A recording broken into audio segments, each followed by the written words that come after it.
Hello and welcome to this video about how I resupply as a vegan on long distance hikes. This video is intended to help future vegan or vegetarian thru-hikers, but really any future thru-hikers, get a better idea of how to resupply in towns without having to rely on a bunch of resupply boxes. Now that can sometimes mean not the healthiest food, but my philosophy on that is that as long as you eat healthy at home, you can be a little more lax with your trail diet. So we're going to get right into the food. If you stick around till around the end of the video, I'm going to talk a little bit about how you can resupply more precisely in towns, meaning bringing only the amount of calories that you need for a section, not too much or too little, which is a very common and easy to make mistake. Okay, so right here in front of me I have about what I would eat on any given day on trail. This is 4,300 to 4,400 calories, and that's what I would eat if I was doing around 30 to 35 miles a day. As you can see, there are a lot of bars. I have 4 Cliff Bars here, but sometimes I would eat up to 6 bars a day. I tend to prefer Cliff Bars, and I have reasons for this. Just in general, bars are easy to eat while walking, and I like to eat while walking so I don't have to stop and take a break every time I need to eat. Cliff Bars are vegan. They are generally available in trail towns, and Cliff Bars are healthier than they appear at first glance.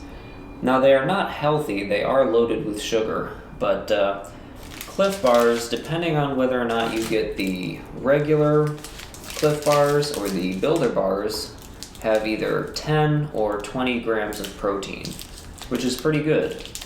They are also fortified with vitamins and minerals, like a breakfast cereal, which may not sound impressive, but if you eat enough of them, you can actually get kind of close to some of your recommended daily values for certain vitamins and minerals. So I eat a bunch of bars. I'll always save one Builder Bar for at night so I can have a nice protein boost to help with muscle recovery overnight. And then I'll generally have 2 bars in the morning for breakfast. And I will just wake up, pack up my stuff, and eat them while I'm walking. If you like to have breakfast sitting down, like a normal person, you could try these instant oatmeal packets, and you can cook or cold soak these.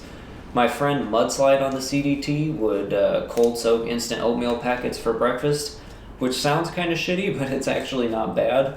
I think at one point he was cold soaking 4 of these for breakfast, so that is an alternative if you don't want to do bars for breakfast. Next, I will almost always have some kind of mixed nuts. And nuts are great on trail for their fat content. You want to try to eat as many fatty foods as you can on trail because fat has way more calories per ounce than either carbs or protein. An ounce of fat has 240 calories, whereas an ounce of either carbs or protein has only a little over 100. This little bag of mixed nuts is 4 ounces and has 660 calories. In other words, the more fatty foods that you carry, the less weight that you have to carry for the same amount of calories. I'll also often have just other trail mixy kind of snacks or sometimes chips because these are also calorically dense. This is a little 3-ounce bag of just some great value brand spicy trail mix, and it has 480 calories, so that's pretty good. While we're on this subject, I will demonstrate the proper technique for eating out of a Ziploc bag while walking, which may not sound significant, but if you hike with trekking poles, you have to put them under your arm if you want to eat while walking. So you have to do it with one hand, and for this you're going to want to have these little snack size bags, not sandwich bags, because it's much easier to pour out of these little snack bags. Allow me to demonstrate.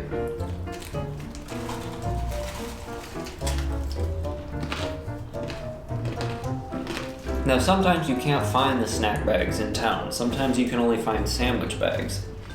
But if you can only find sandwich bags, all hope is not lost. You can fold them over like this, and then eat out of them in much the same way you would eat out of a snack bag.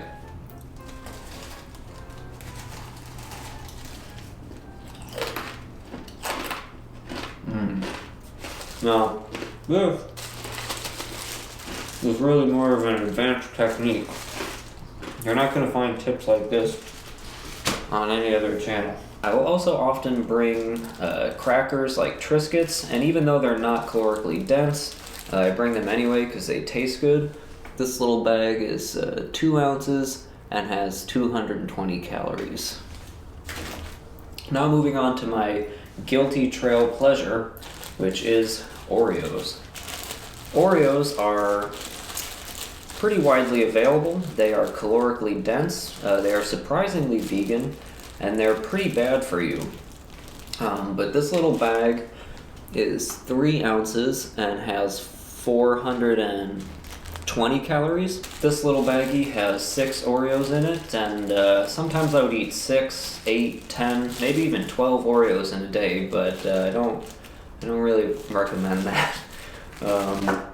Now moving on to something that I only started doing toward the end of the CDT, but which I really came to like and that a lot of other hikers do, and that is peanut butter tortillas.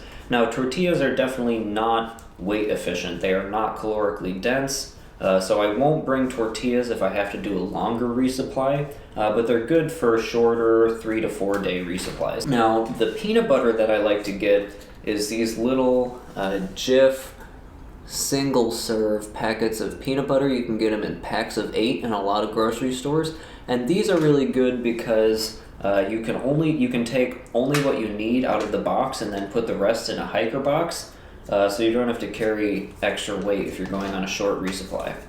Scoop it on out and spread the peanut butter on the tortilla.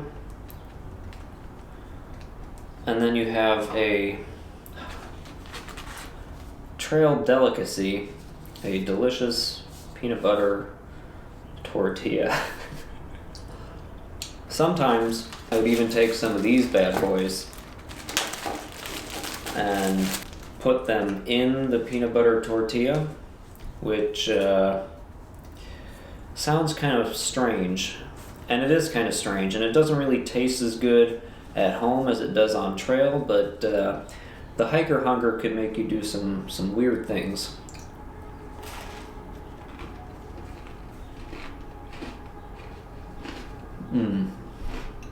Delicious. What am I going to do with this?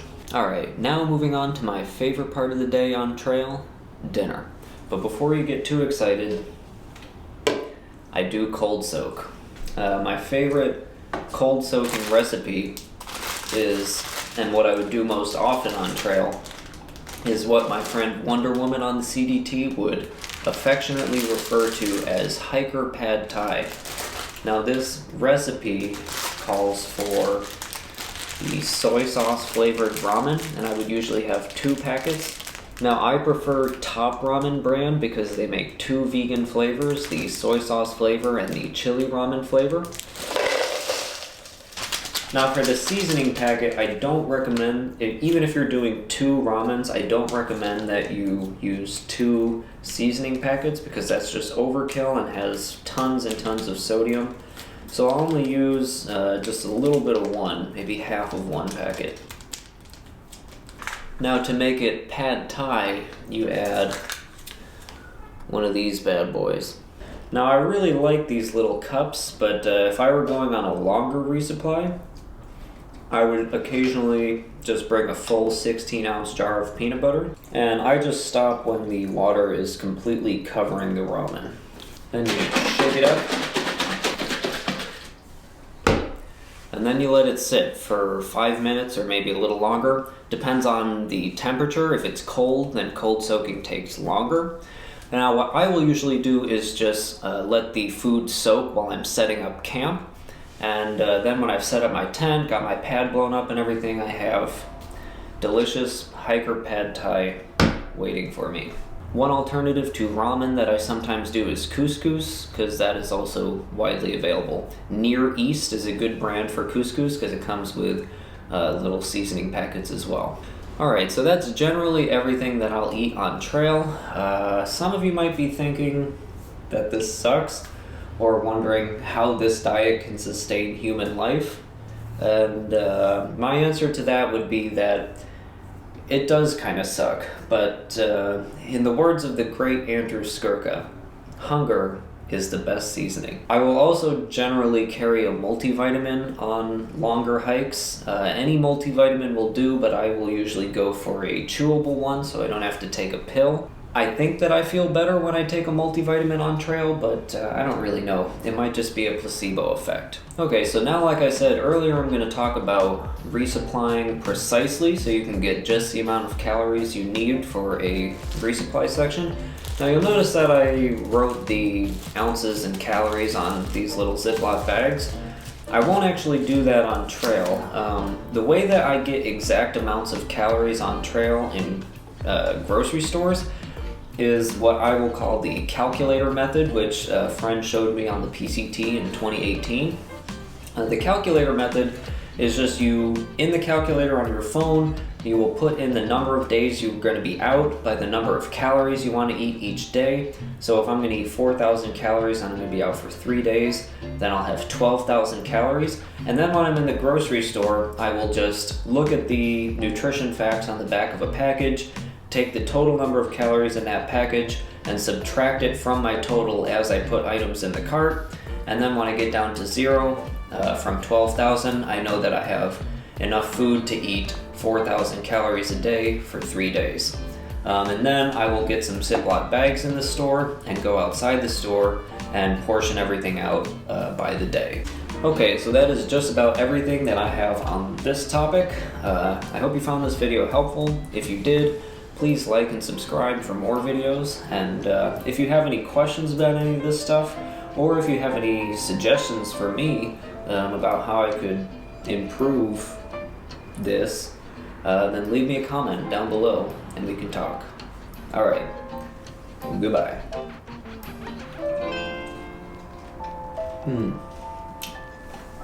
Still a little crunchy.